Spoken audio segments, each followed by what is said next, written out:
out na natin ang mga nagwagwapuang boys na nag-perform kanina, ang Teen Rules. Wow!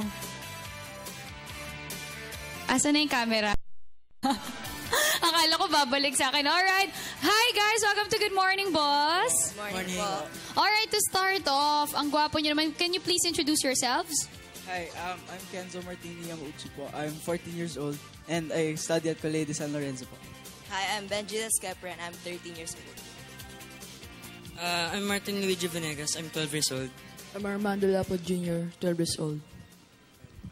I'm Ken Pimentel, 14 years old. And I'm Diane Medina, 12 years old. Okay, nalala ko lang. Alright, paano ba nabuo yung group ninyo? Ayun, bali po kasi kami po ni Buji, ni Martin, Also known Buji. close friends po kami. Then, nagkakilala po kami dahil nga model and commercial.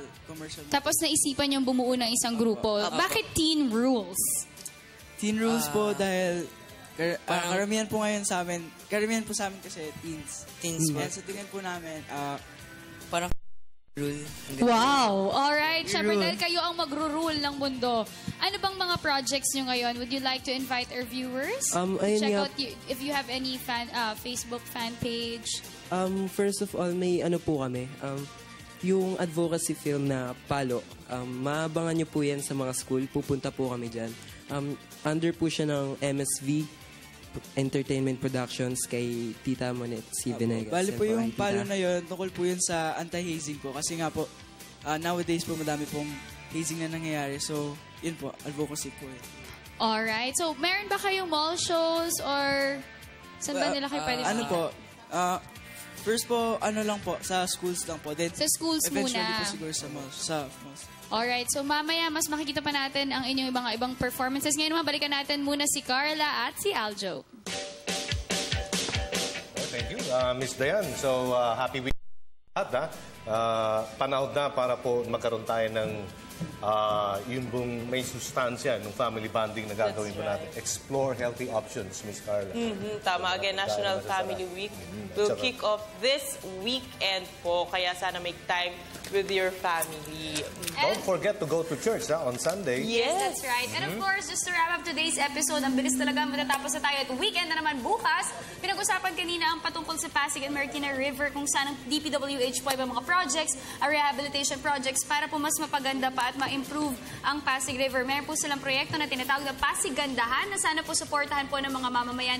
At sila ay nagbibigay ng information dissemination hindi lamang po dun sa mga informal settlers na nakaratig po dyan o nakatira dyan sa may Pasig River, kundi pati po sa mga mamamayan na tumulong tayo na to create public awareness na kung ibalik natin yung ganda ng Pasig, most especially for the generation ngayon, di ba? Maganda po ipatupad kasi setback yan sa batas, no? Sa lahat ng mga nakalagay dyan sa family sa riverbanks.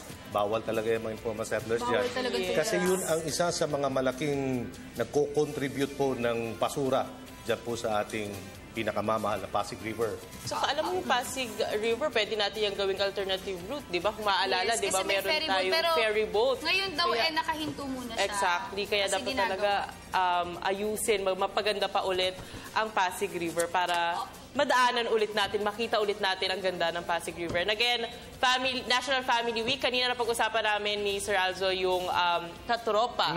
Kung saan lahat ng kalalakihan, mga ama, ay tuturuan maging responsable. So, meron po mga seminars dyan sa inyong barangay. Sana po ang ating mga kalalakihan sa tahanan ay makiisa po, o itong mga ama makiisa po sa mga ganitong klaseng programa. Alright, happy 7th birthday kay CJ Marcarola, Capisonda, and of course, my batchmate, si Thea. She's watching right now. Happy viewing. Kapatid niya si Kenzo.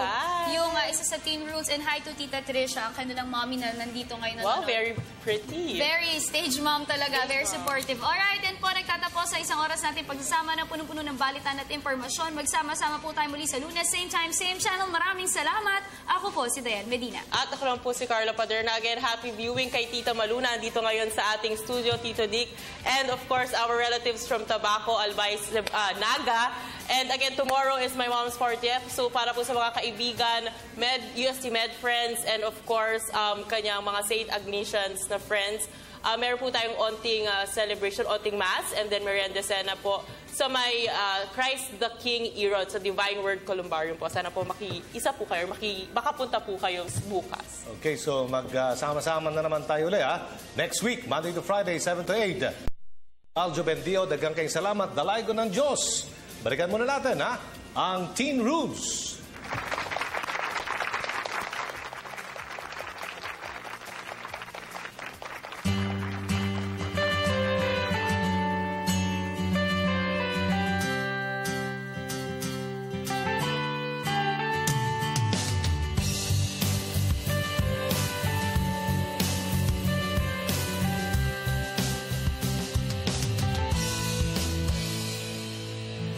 Alam mo bang may gusto akong sabihin sa'yo?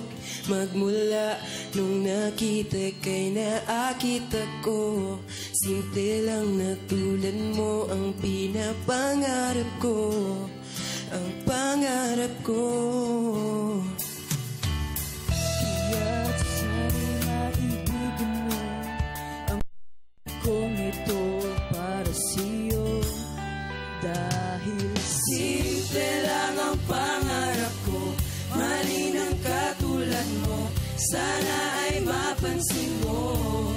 Dahil simple lang ang pangarap ko, maging ikaw at ako, ang tanging ligaya ko, simpleng tulad mo. La la la la la, la la la la la, la la la la la. Alam mo ba na lalo kang gumaganda, sinta? Sa simple na katulad mo, ako'y nahulog na nga. Lahat ay gagawin ko para mapaibig ka, sinta. Kaya sana'y maibigan mo ang awit kong ito para sa'yo. Dahil simple lang ang pangarap ko, malinang katulad mo, sana ay mapansin mo. Dahil simple lang ang